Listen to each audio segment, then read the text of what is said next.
writer of the book of Courts and the Retrial of Ken Saro-Wiwa in person of Mr. Uwem Udoko. So, welcome to class and give him a round of applause.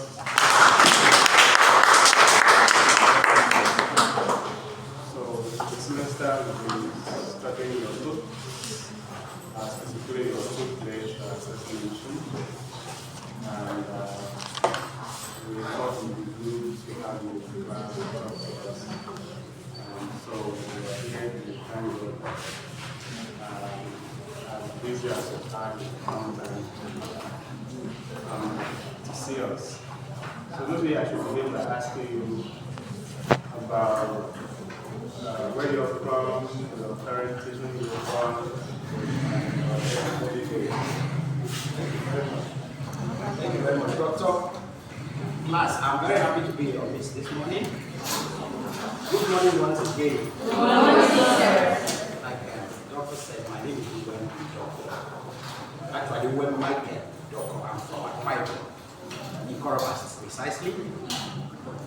I studied computer science and public administration at the University of Uwem.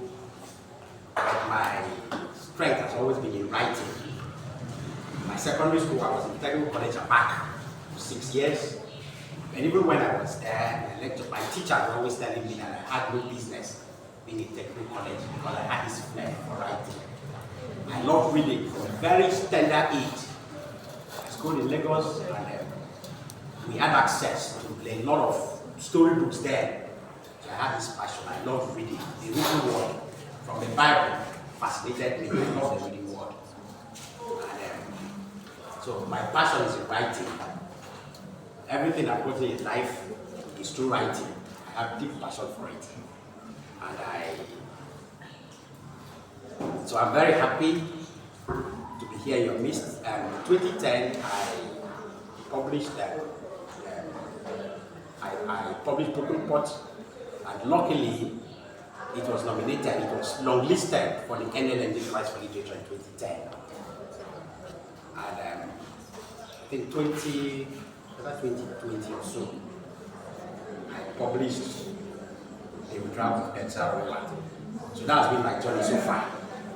Okay, so when did you start writing? I remember, first time I started scribbling.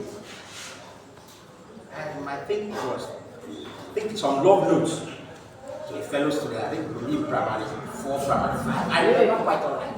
It was a love note. Then, to somebody I was fascinated with, a classmate, something like that. But when it comes to serious writing, I think I started writing seriously in my secondary school. I remember, I think I wrote 2 essays in my secondary school. They used to call it composition then, 2 essays in my secondary school that my teacher loved so much. And they called me, my teacher called me, he was a new English teacher. He gave an essay competition for all the, I think SS1 or so. Everybody would expect. I think he singled out my work. He came to the class and he said, it was a technical college, trade school, where we went to learn trade. But my father sent me there, and I was a misfit. I didn't really fit in there. So the teacher collected me, I think a youth corps also. Said, asked the student that if he has read through the work, they all submitted, but one particular work was very outstanding. And I was in class and he was reading my work and he said that he doesn't believe that student is, that the writer of that work is a member of this class. So he asked me to meet him in the office. When he was telling me, you don't have a business being in this place now. Why are you here? I told him once that my father was going to attend a technical college because he felt it was a good school, He told me, no, you don't have any business being in this place. I should be in a conventional secondary school, not in a technical school. That was, I think, SS2. Another teacher came and said the same thing. I had no business being in that place. So I think that was the very first time I was going to know that I have a good flair for writing. Serious writing like that. stage of my life. Thank you. Then in 2006, there was this essay competition organized by Business Day newspapers. There was this word that the then Senate President said, where he said that a staff sergeant in the Nigerian Army was better than a Nigerian graduate. I think you remember something like that. That was the remark. He made a statement like that. And people attacking, attacked by making that kind of statement. So Business Day newspaper wanted to channel the grievance, of young graduates there, and organize an essay competition with the title, "A Staff Sergeant in the Nigerian Army is better than a Nigerian graduate." And they asked graduates to write to respond to that. A lot of people wrote, I think over 2,000 people. I was lucky I was second. A first-class law graduate of Obafemi Awolowo University was first, I was second. Another graduate of Obafemi Awolowo University was third. So that is how the trajectory went. Okay, so what inspires you to write? Everything. Everything inspires me to write. Like I came here, I've never been here before. I sat on that tree there. And I think some ants entered my clothes from the trees. And I just got that inspiration. Something like that, triggered me. Maybe come up with a little poem. Something like that. Everything triggers me. I could be at, a burial ceremony. You just have this, there is something there. You just trigger you want to write. Everything around me makes me want to write. Like I'm sitting down here in this class, I noticed that this department that girls are more than boys. And it struck me, is it that, girls like writing more than men? Something like that. Anything can just trigger me to want to write. Thank you. So, Yes. let's look at, let's start with broken plots. What is the motivation behind the writing of broken plots? Thank you very much. Now, I think some years back, actually around 1986 or so, there was this very popular African head of state, military head of state called Thomas Sankara of Burkina Faso. His best friend, Captain Blaise Compaoré, organized a coup against him and killed him in that coup. Now, prior to the day of the coup d'etat itself, it was reported globally that it was a serious conspiracy against Thomas Sankara. So he said, who is behind this conspiracy? And they said, it's your friend and brother Blaise Compaoré. He made a statement, a famous statement. He said, any day you hear that Blaise is preparing a coup against me, say it will be too late to tell me. He said, any day you hear, I'm quoting him directly, he said, any day you hear that Blaise, it was on first name basis. Blaise, he didn't even call him Compaoré. He said Blaise, which we are on first name basis now. He said, the day you hear that Blaise is preparing a coup against me, that there won't be need to tell me. He said, well, let me paraphrase it now, because I can't put him directly. He said it will not be necessary to tell me, because by then it will be too late. That Blaise is his brother. They grew up together. When he led an insurrection, a mutiny against the government of the day, he was in prison. It was Blaise that organized the coup, removed the government and brought him out of prison, made him head of state. That he doesn't believe that Blaise can, plan a coup against him. And they were telling him, look, the facts are on ground. Eventually, on the day of the coup itself, it was Blaise that ordered his men to shoot and kill him. Something like that. They said he was shocked when he heard the gunshots. He came out and said, who is in charge here? They said, Blaise. He said, Blaise ordered his men to shoot and kill him. So it struck something in my mind. What is about power? What is this thing about power? There's a quote, there's a place in Broken Pot where we said, I think Afia told Uswaiba, he said, show me a friend who will be the same in the game of power, and I'll show you a man of common character. He said something like that. Show me a friend who will be the same in the game of power, and I'll show you a man of common character. Now, power, so it intrigued me. What is this thing about power that could make somebody, your personal friend to stand around and kill? So that was what formed the idea. So So we now said, okay, let's use these two brothers now, Uwem and Udoko, you understand now, and see, like Udoko now is like Sankara. He never believed that his brother, you know, because of their closeness. You remember there's a place he said, sorry, I don't have a copy. Please let me show you. I think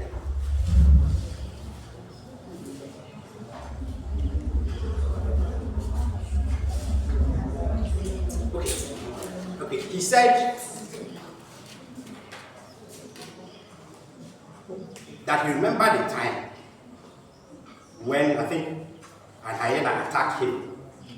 He's there, that he saw a time that his brother came to his defense. That is what Udoko was saying, that he remembered the time when an hyena attacked him and his brother came to his defense. He risked his life to defend him. So he never could have imagined that this same person would plot his own downfall, would plot his own death.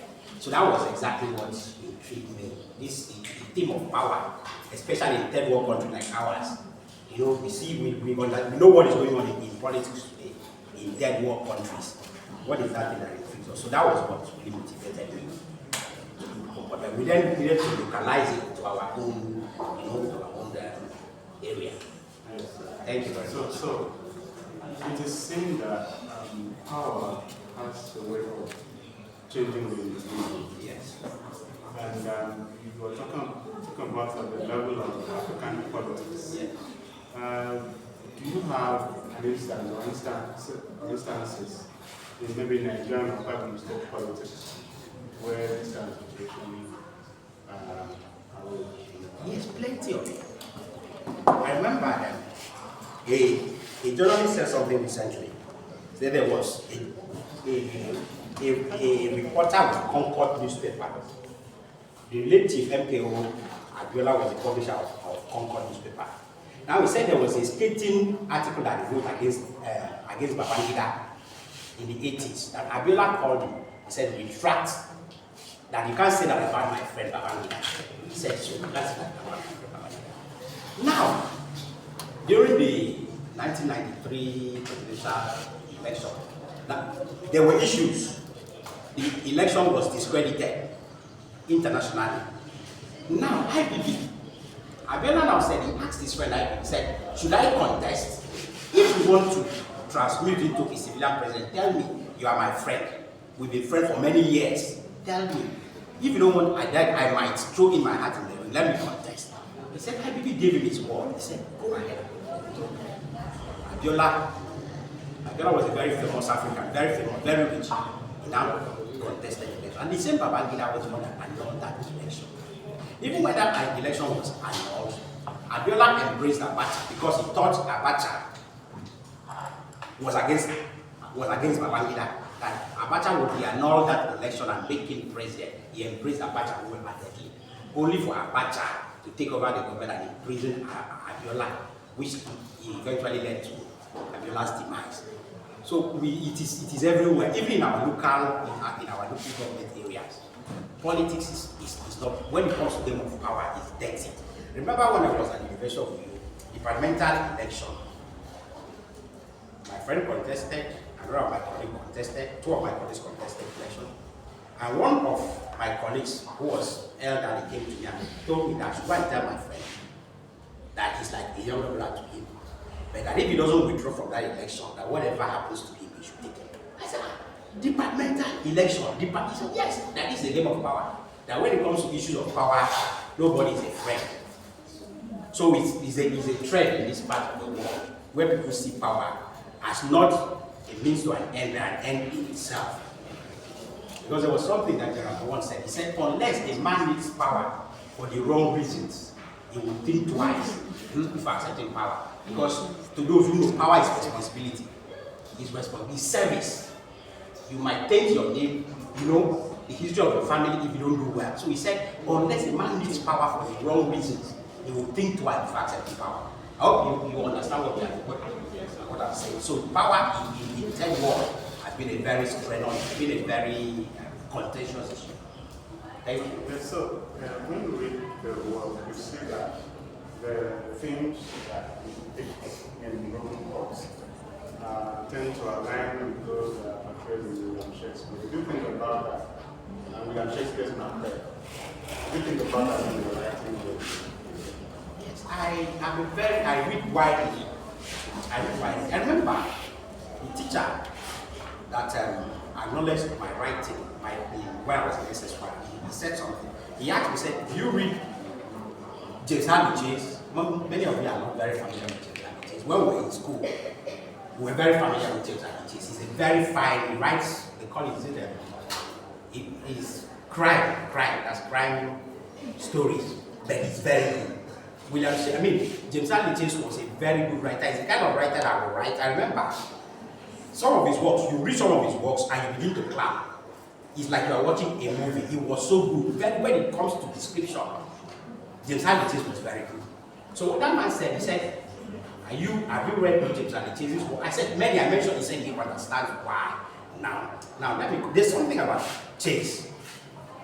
And Chase can depict. Okay, let me just paint a picture now. Let me paint a picture of somebody that said, okay, a tall man entered into the office. He was limping on one leg. He had a very broad shoulders, limping on one leg. And there was a nice scar on his face. He had a deep shot, a bloodshot eyes. And his smile was like a snarl. Now, what's the picture do you describe of that? If somebody asks you, what kind of person is that? Somebody walking with a broad chest, he's limping, with a nice scar on his face, with a bloodshot eyes. If they ask you, what is the picture of that man that you just painted? Okay, so Shakespeare was like that. He was, when it comes to description, he will describe that person to the last detail. Describe, the size of the person's mustache, the kind of hairstyle. I hope you understand now. He tell you that the eyes is deep, that's, bloodshot eyes. The person has a big mouth, a loud mouth, a broad neck, he was that good when it comes to description. I read that one. Then, when it comes to Shakespeare's works, I have consumed so many of Shakespeare's works, like Macbeth. I like Macbeth works so much.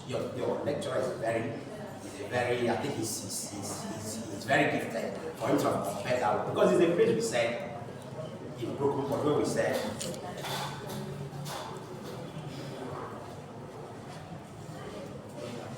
you would have been king, whosoever, but no more, something like that. He said, he who comes in your, he said, who takes your place shall come in your name. He said,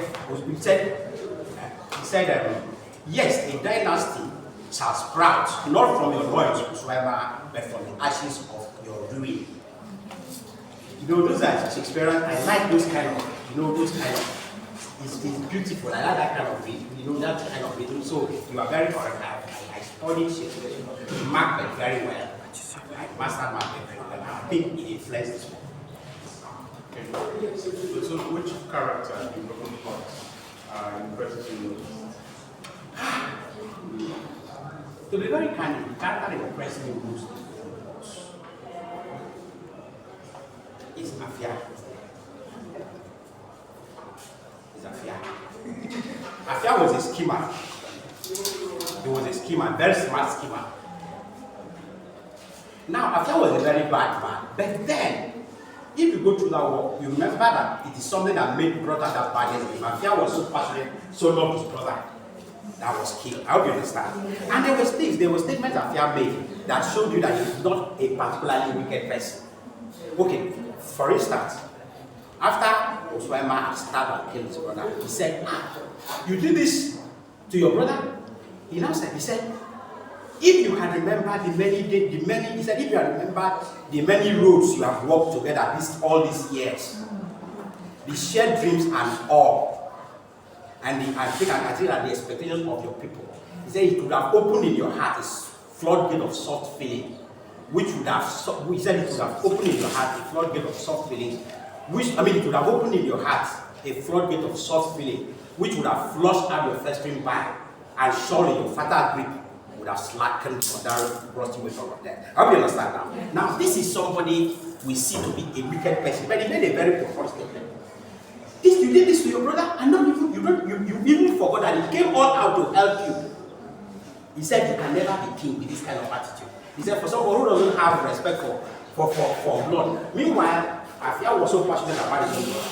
But this is Uwem who showed that his own blood. Hope you understand. That is a line again where Afia said something. He said, it is a pity that my brother died in the cause of the people such as this. He said, there remains not a single tear here for him, nor any drop of pity for his distraught wife and children, nor any encouragement for us left behind in the struggle. How do you understand now? Those words are something that comes from the heart of somebody who remembers something. He said, it's a pity that my brother died because of the people such as this. He said, how soon they have forgotten. There remains not a single tear left for him, nor a drop of feeling for his distraught wife and children. You know who missed it? He said, nor any encouragement for us left behind in the struggle. So even though he's like a villain in this work, but I respect him somehow. As a writer, I don't have all the answers to my book.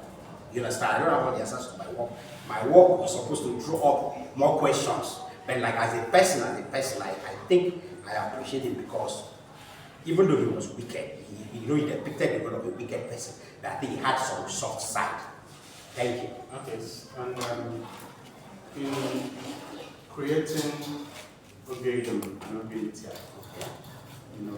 what did you have in mind in terms of the rivalry that exists between the two communities?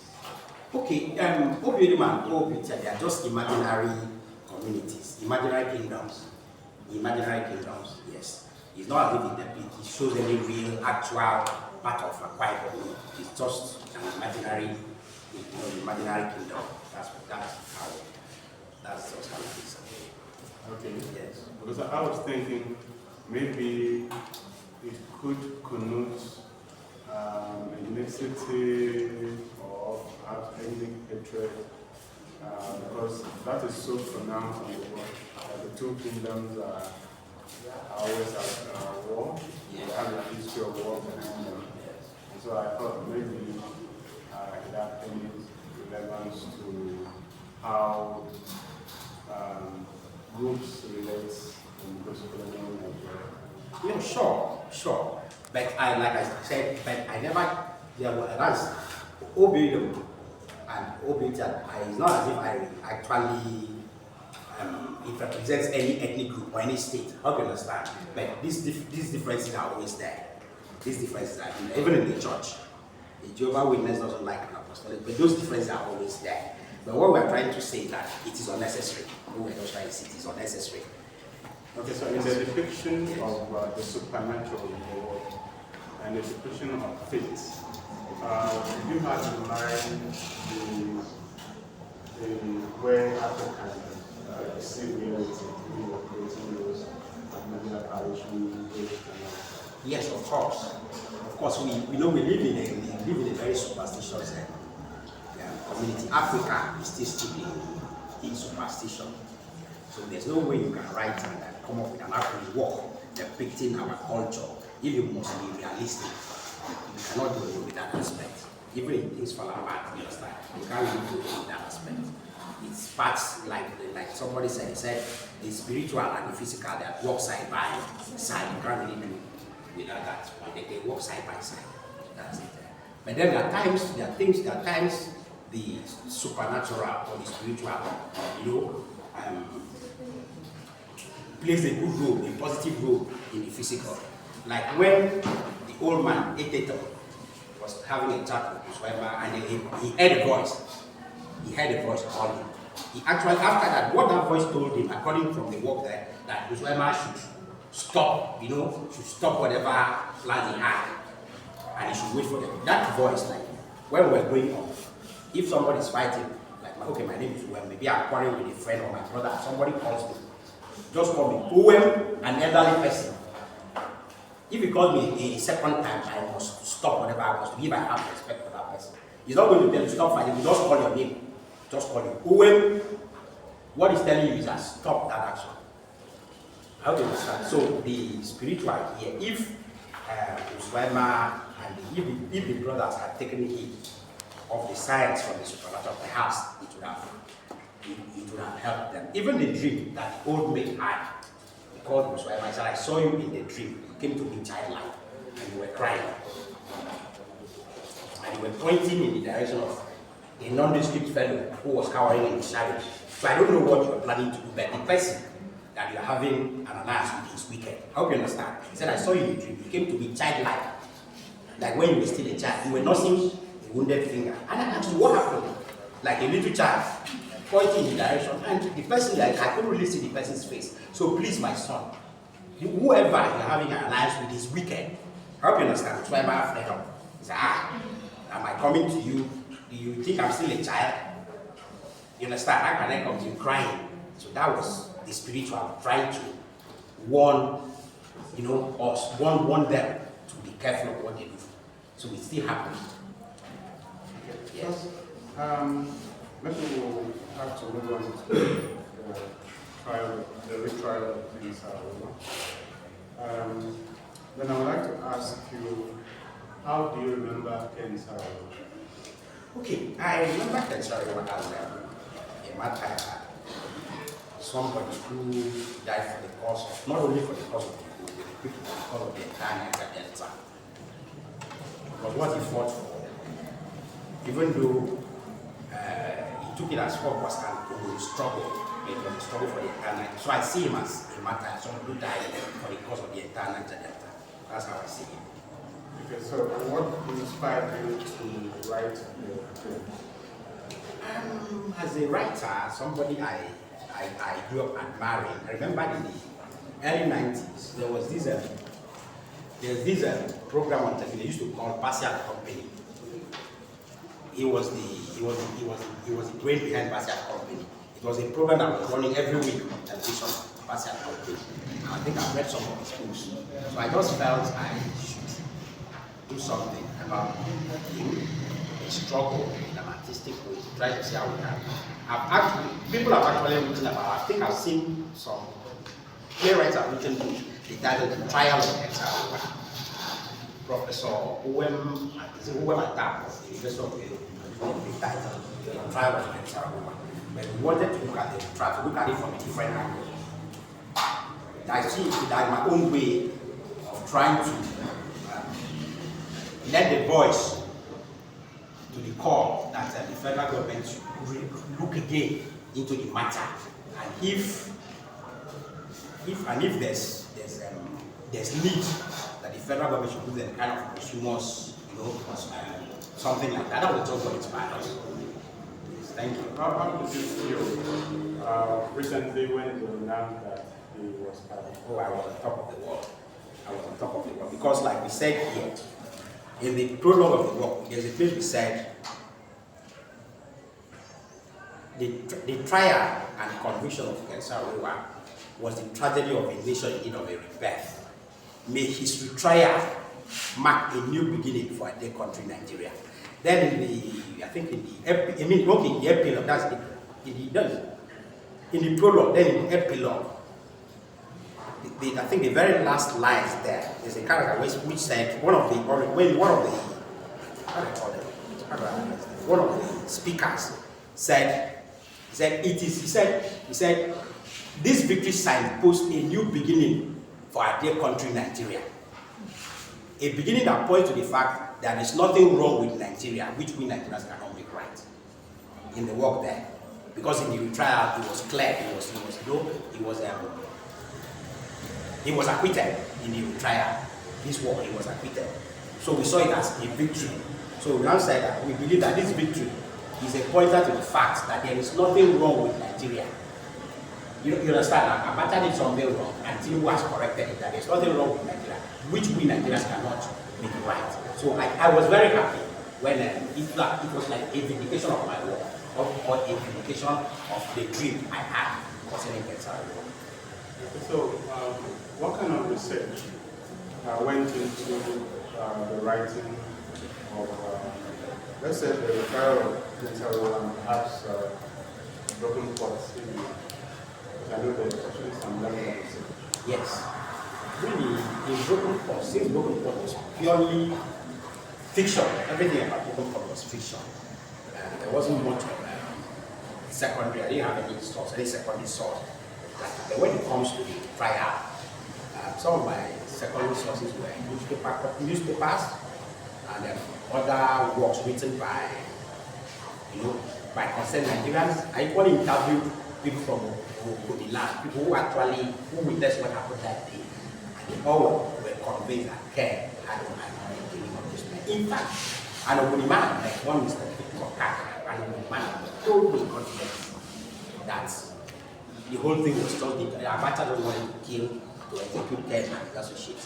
So we made contacts, one-on-one contact with people, interviews through secondary sources like newspaper, other writers and others. I never actually visited the land. I never visited the land. But when we finished this work, last year, somebody introduced me to the Muslim president. I think I talked to this movement for the survival of Ogoni people. The Muslim president. Somebody introduced me to him. He asked me. Somebody told me that I see the work that he would be interested in.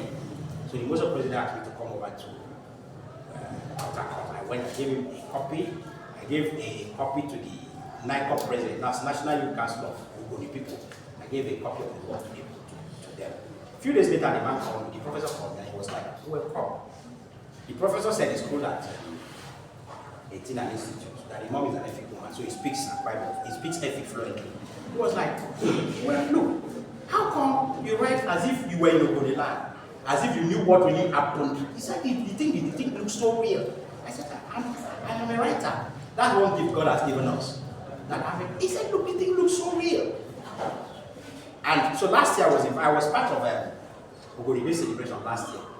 I was in Ogoni land. I was in Ken's father's house in Bali. I was part of the celebration that year.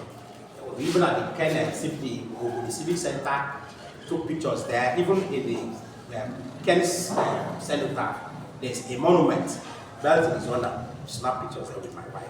So they said it's so real, as if I was part of the everyday happenings that time.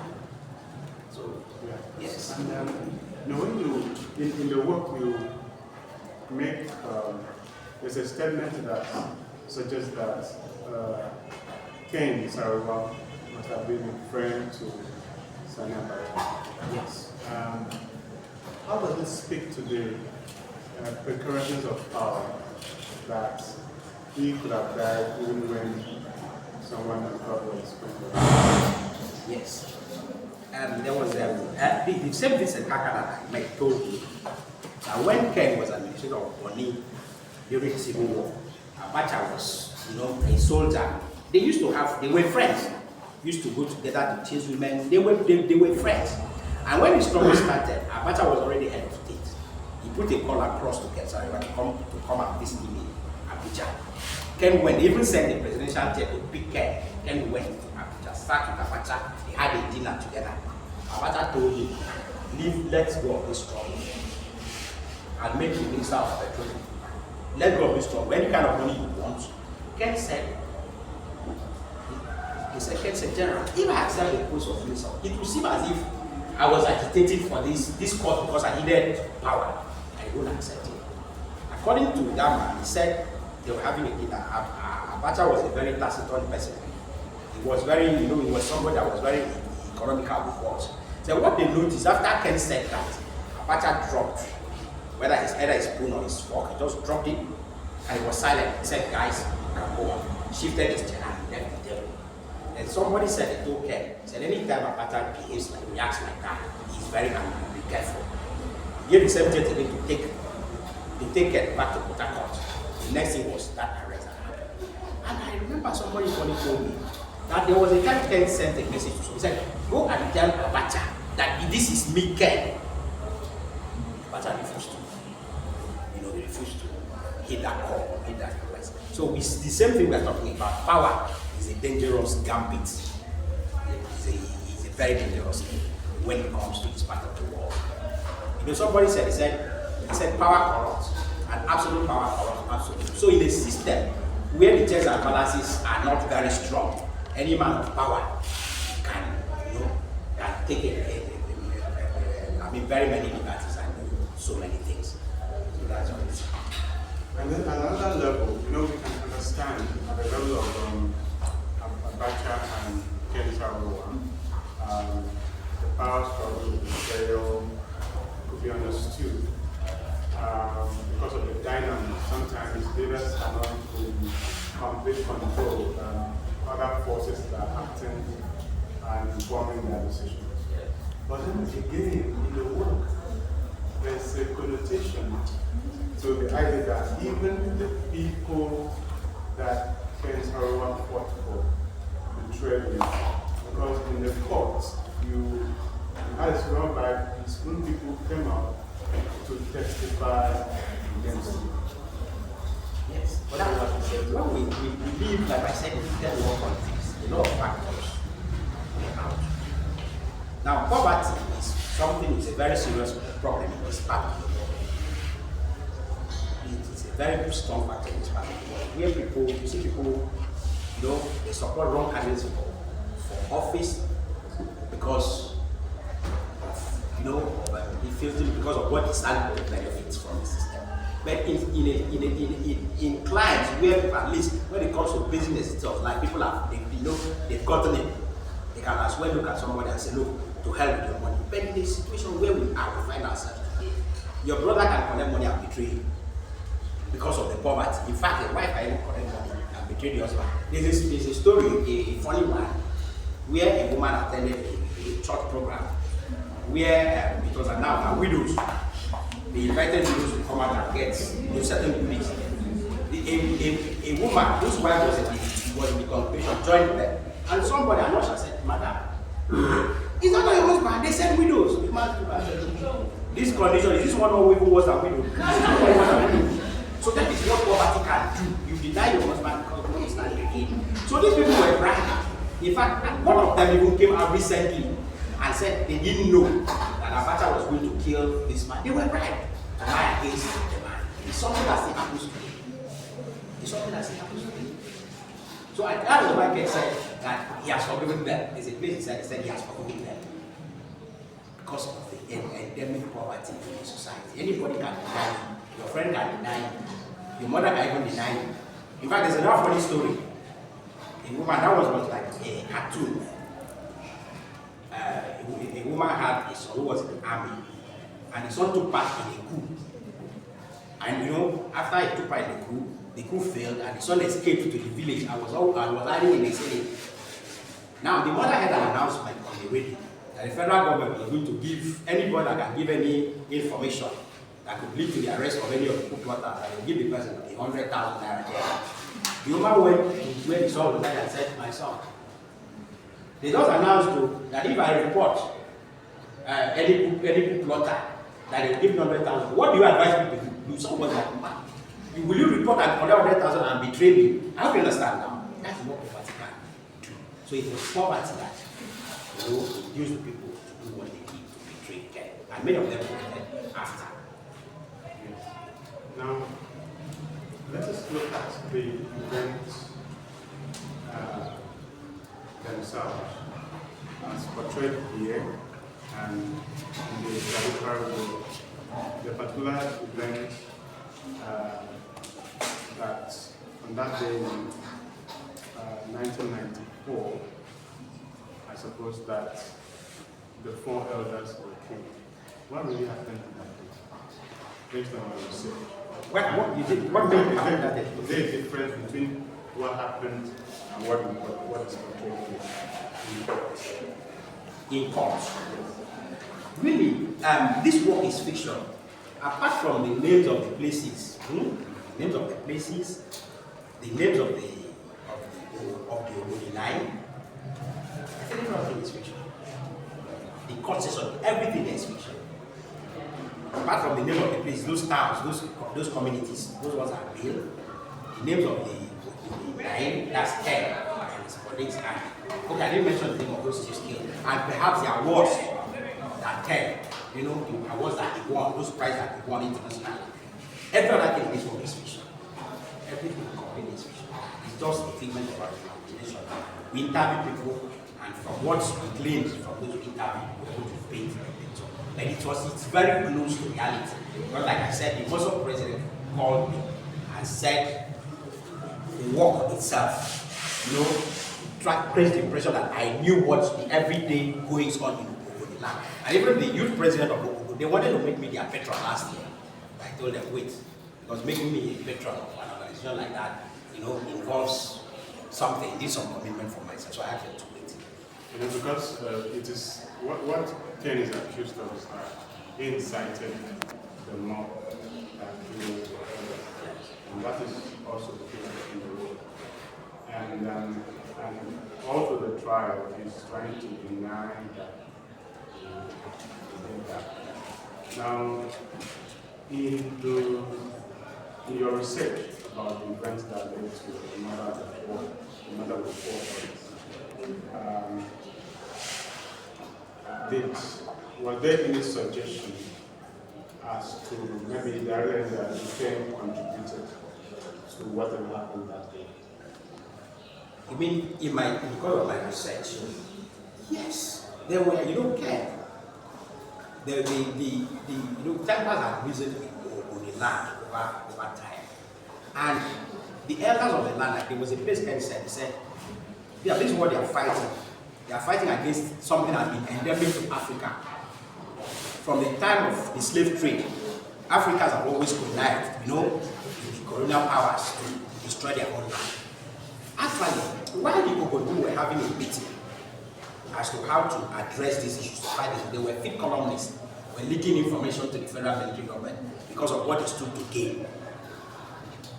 So they were actually fighting, opposing the cause that Ken was fighting. So Ken told the young man, he said, look, these are the people, and these young men, many of them were unemployed at that time. Many of them, Shell and the oil companies need to create, opportunities for people. So when Ken told these people, they were angry, but he never actually told them, go and murder anybody.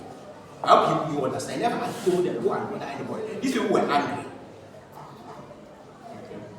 So it's not as if Ken asked them, but Ken made mention of also in your reading, in your reading, maybe in this part of you, was there expression like kill the vultures? No, there was not that. There was no expression like kill the vultures. But he referred to them as vultures.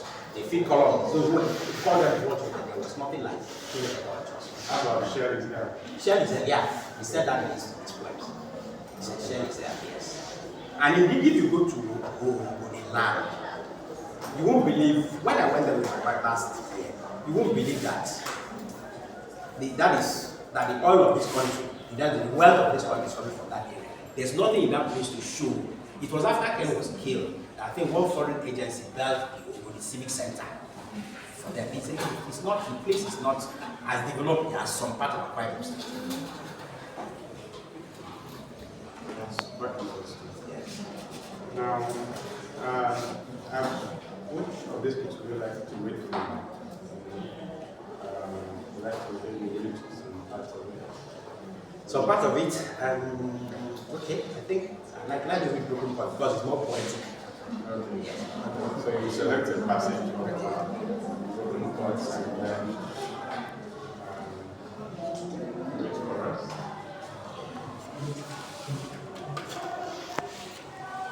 Let me just read a few lines here.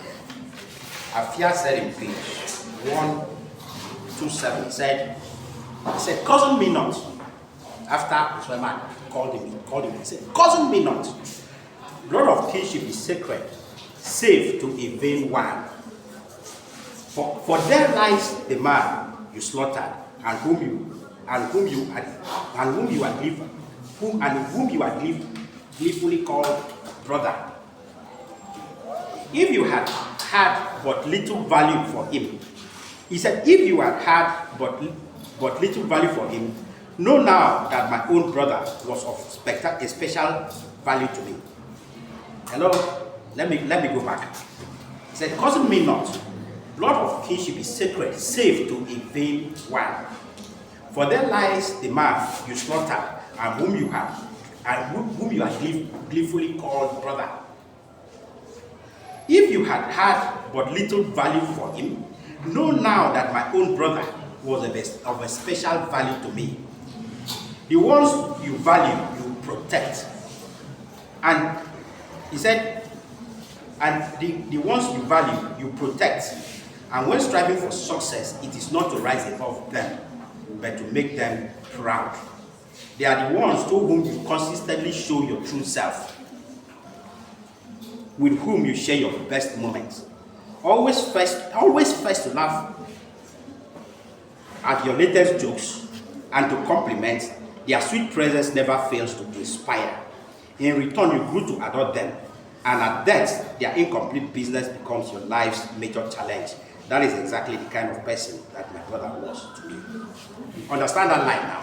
Now, this is the person who is depicted to be a wicked person. He said, when striving for success, it's not to rise above your brother or your loved ones. It's best to make them proud. Hope you understand now. Success in every facet is not to rise above them, but to make them proud. Like these days, where young people they will kill their mother to make money.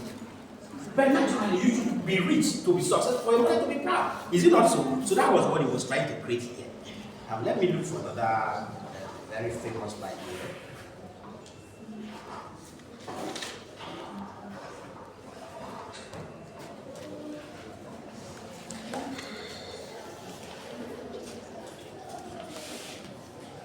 So we can prepare questions that you would like to ask the author. Okay, let me go to this other place. He said, Afia, he was gazing intently at Akon's body. That's page 125. He said, such peace on the face of one fell in cold blood. He said, such peace in the face of one fell in cold blood scares me sick. Because Afia died in cold blood. Because he died, he was a good person. If you see the face of a good person in death, you know. Even though he died in cold blood, the face wasn't twisted. But there was this peace. So he said, he was gazing intently at Akon's body. He said, such peace in the face of one fell in cold blood scares me silly. The serenity of good all knocks at our lofty plans. What then is in these things which brings joy 1 minute and lies that joy with pain the next? For as ambition is sweet when realized, and vengeance too when fully executed, the aftertaste is often bitter. Now in that country, so I said, your brother must have been a strange one indeed, for his death to elicit in me such strong feelings of guilt. I hope you understand now. Elicit in me such strong feelings of guilt. I think let me read the other line I love very much.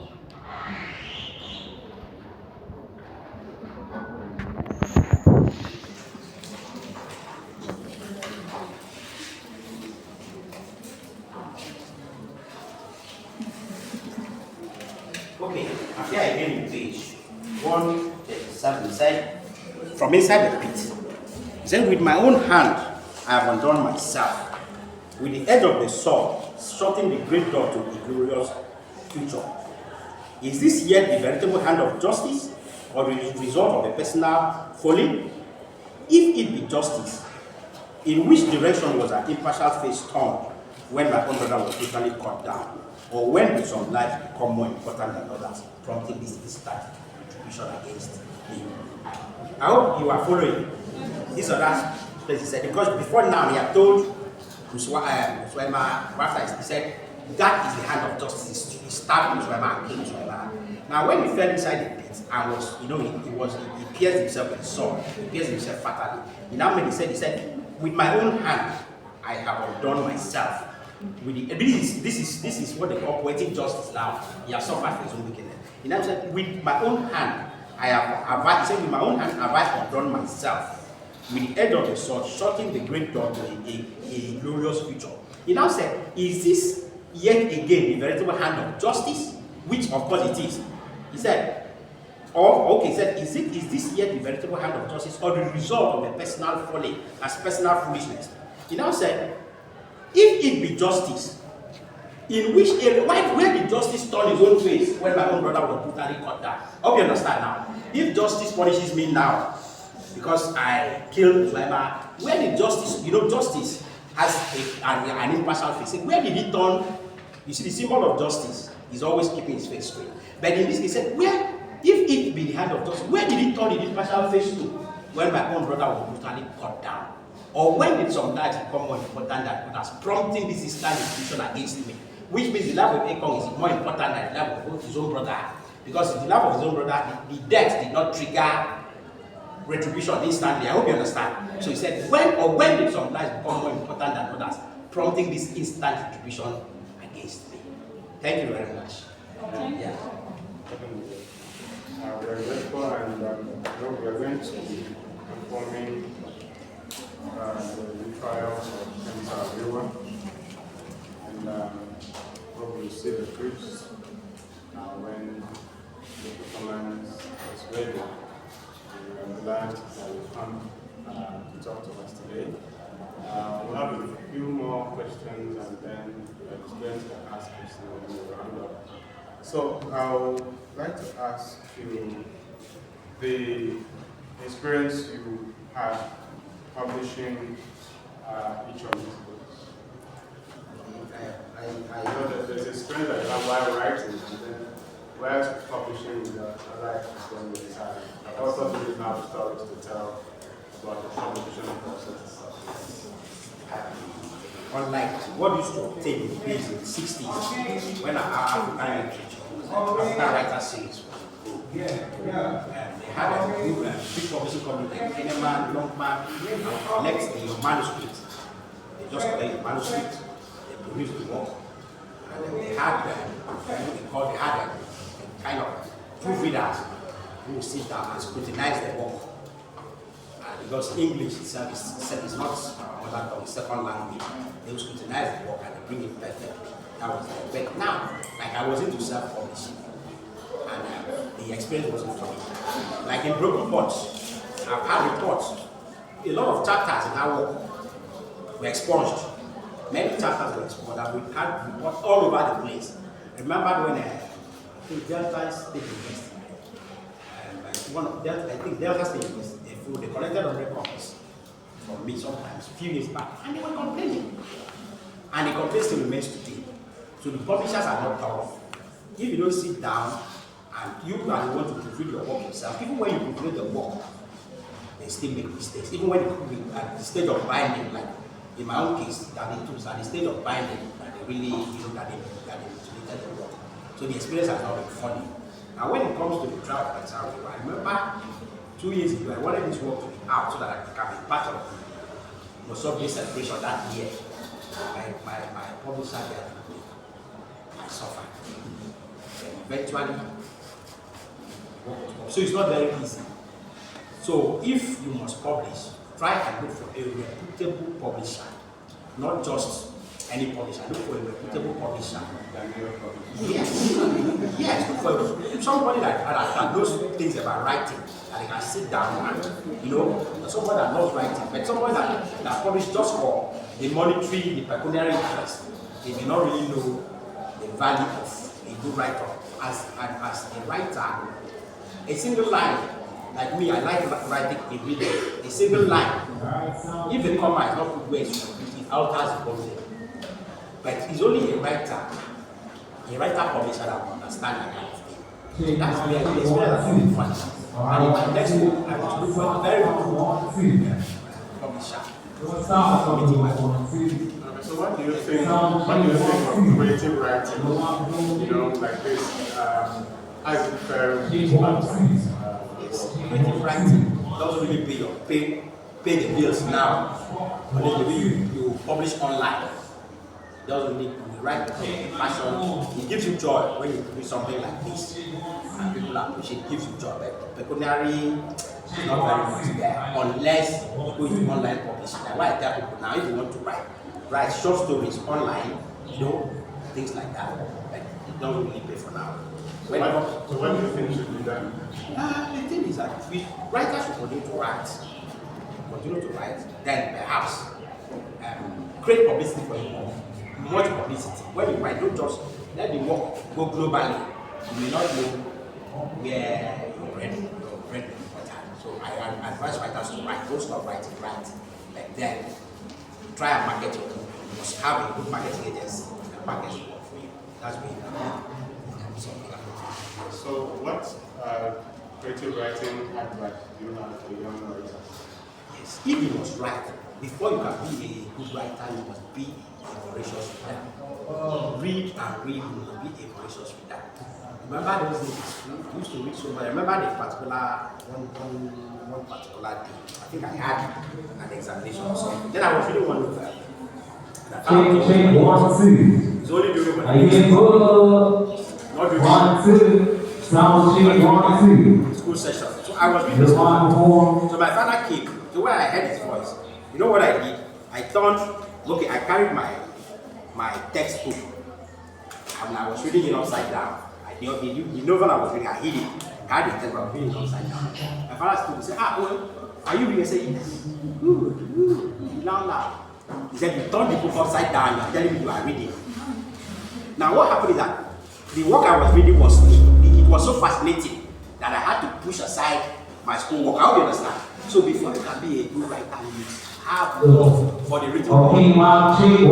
Every slang, every fine word, even the Bible, King James Version, the writing King James Version is very beautiful. Very, very beautiful. So you must read courageously. You must love the written word. Even when you are watching movies, even when you are watching movies, fine lines, you understand, fine lines, capture it, write it down. It helps you. Because writing, to me, you must be able to, the language must be beautiful for you to capture the attention of it. Not just the storyline, the language itself must be very beautiful. Check 1, 2. Okay, so you have Check. you have questions for Check 1, 2. Okay, you Mark. have questions should by lift of hand. Sound check 1, 2. Okay, 3, 4. Okay, that's it. 2. Ready. All stop. Check 1, 2. Sir, I want to add, apart from Afia being emotional and seem to be against what Usoima did by killing his brother, please, is there any sense of, or let me say, theme of mockery depicted in that very scene also? You mean mockery? Yes. Check 1, 2. Yes. Since he was the one that lured.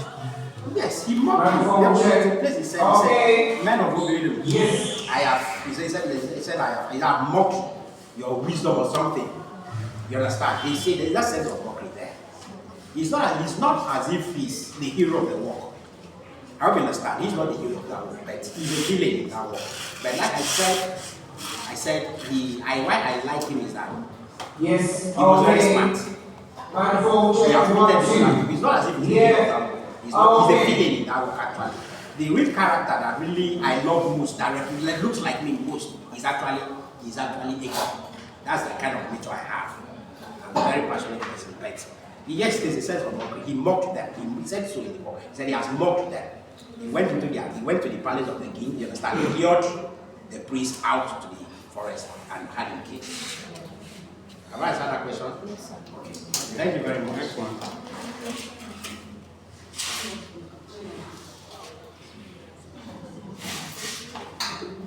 Okay, so my question is from the Retrial of Ken Saro-Wiwa. We know that the story of Ken Saro-Wiwa is a tragic event that is the killing of Ken Saro-Wiwa and the other. But from the story, the text, you write it in such a way that it is happily, like comedy. So my question is, why did you decide to write it that way? Okay, why we decided to do it that way? Like I said, I think some playwrights have written books called the tragedy. The Retrial of Ken Saro-Wiwa, where actually died. Now the Retrial is a satire. What we are trying to do is to mock the system that killed him. Now this is the man you killed. This is his true character. This is his true, So it's a satire. We were trying to mock what the government actually did. That what should have transpired in that court is what is here. I hope you understand. Now in a satire mocks an actual event. Something that happened in a satire will mock that event. That this is the man you actually killed. You remember I think there was a place Ken said, he said, God bless them. There's a place in that said, God bless, and where the prosecution lawyer or the prosecution counsel was like, he said, what did you say? He said, God bless Nigeria, which actually showed Ken never hated Nigeria. And even there was a place Ken said, he said when he was having that, when he was soliloquizing, he said that he would tell his colleagues that he lied when he said that Nigeria's problem was caused by a few rotten eggs. And you've seen that place like that. He said he would tell his colleagues, he would tell them that time he told them that Nigeria, then that's when he was he was in his lowest moment. Then he would tell them that I lied to you people when I said that Nigeria's problem is caused by a few bad eggs and that there's still hope for the country. So he saw Nigeria as a positive event. So the walk itself is a mockery of the actual event. I hope you understand. Have I answered you? Okay. The next question. Yes, I want to ask, since this work is a satire amongst the government, did you face any political problem by this governmental people when you published it? No, actually we were very careful. I remember I wanted them I wanted Obama, who is considered to be the apostle of resource control, to write the forward to this work. When I sent this work to one of his aides, he said, anything Ken Saro-Wiwa is very political. I hope you understand now. But we choose our words very, very carefully. I hope you understand. We choose our words very, very carefully. Because it's something that can easily trigger another problem. We choose our words very, very well. And the work itself, in fact, I showed it to a lawyer. The lawyer went through that work and was like, I don't want my work to be banned. He looked at it and said, no, there's really nothing to do about this work. So we had to consider that aspect also. Yes. Because it's not funny to write a work like that, get it back. You won't get anything from it. Okay, next question. Good morning, Doctor. Good morning. So you are ruling that corruption is a come to stay factor in the political system of Nigeria. So having written this play, do you think it will have any political impact on the policies of Nigeria? You writing it because you're depicting it in a way that you make the Retrial of Saro-Wiwa to earn wealth. He was set free, but the actual sense, he was murdered in November 11, 1995. So, do you think it will have any significant impact in the political system of Nigeria? Well, when you write, you don't know what the future holds actually. Like last year, when the war was celebrated in the land, little did we know that a year after, that the federal government of Nigeria pardoned Ken Saro-Wiwa and even give them an award. That's what Tinubu did last. I think that was on Democracy Day. That's what Tinubu did.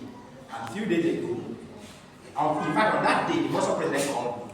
Said, things are happening. It was happening. Me, I didn't even get the news. It was the Muslim president that called me. And I told him that what he wants to do next is to try and influence the government to equally pardon Ogoni 4, which Tinubu did earlier this week. So when you write, you just write. You don't know what. Yes. No, those were Ken, and it's actually called Ogoni 9. The Ogoni 4 is the ones that he pardoned. Ogoni 4. The one there's something in the play that you have 4 characters alongside King, but they're usually called Ogoni 9. So does it mean that 4 people will be King, or maybe there were 4 people? No, this is what happened. Those who were with Ken in prison were 8. 8 people. Ken was the 9th person, so they called them 9. So this book actually is about 9 people. I mentioned the names. I think the introduction was. Maybe is it for character punishment that you had 4 No, maybe when they had, when they, they were actually 9. 9 of them were in prison, but then put them in different cells. So perhaps it was 4 people were confessing. Yes, because during open up time. In prison, they normally open up, I think 8 o'clock, they go outside. So perhaps it was when the 4 were confessing, but they were actually 9. Yes. But Ogoni 4 are the 4 elders that Ken and his associates were accused of killing. Those were the ones that Tinubu gave an honor, a posthumous honor, early this week. Yes. So, and then another thing, recently it was reported that oil exploration will begin in the land soon. And of course, I didn't really know that there was no oil exploration after the incident. And so, do you think they pardon him so that he can go back to the oil? Yes, the federal government, not only that, there is a cleanup exercise that the federal government planned for the land, massive cleanup exercise. There are other things that the federal government is doing to appease the people of the land. The pardon and the consumers award is one of the steps that the federal government, that the people, the most of people, they had the kind of, what I call it, the kind of plans or a package that they wanted the federal government. What they had things they wanted the federal government to do for them. And part of it was consumers award, clear the name of these people, and the cleanup exercise and pay compensation. They have a plan, and the federal government is in the process of fulfilling those obligations so that Shell can resume its work in Ogoniland. So that means the problem was so serious that anything exploration. Yes. You know, Ken internationalized this struggle, took it to the United Nations, so it became a global thing, and his death actually gave more impetus to the struggle. That was what even gave rise to the militants in the Niger Delta and all that. So it was a very serious thing. Even the 13% derivation that the oil producing states are enjoying is still as a result of the struggle of Ken Saro. Okay, thank you very much, Mr. Udoko, for being here and for speaking to us. I think this is where we bring class discussion and culture to Paris, and we hope that we get to meet again, maybe during the production or after, and we really enjoy the session. Please a round of applause.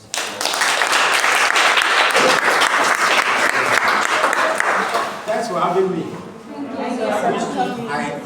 wish you great success. Amen. In your academic pursuits. Amen. When you be on the stage, I'll be around to see who will play the role of Ken and who will play the role of the judge and all that. Thank you So very if much. you have copies of the book, you might sign for it. We'll take pictures downstairs. Thank you. Thank you very much, class.